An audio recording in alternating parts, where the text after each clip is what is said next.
একটি গাছ আছে, ওই গাছটি যদি কারো বাড়িতে থাকে, ওই বাড়িতে জিনেরা প্রবেশ করতে পারে না। শুনলে আশ্চর্য হবে, ওই গাছটি জান্নাতি গাছ।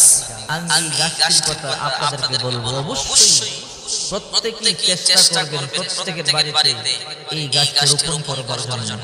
আবার এমন কিছু জায়গা আছে, এমন কিছু গাছ আছে যেই জায়গাতে জিনেরা বেশি থাকে, যেমন বাঁশের গাছ, তাল গাছ, বট গাছ, হিজল গাছ, তেঁতুল গাছ, কদম গাছ, এই সমস্ত গাছগুলোতে জিনেরা বেশি বসবাস করে।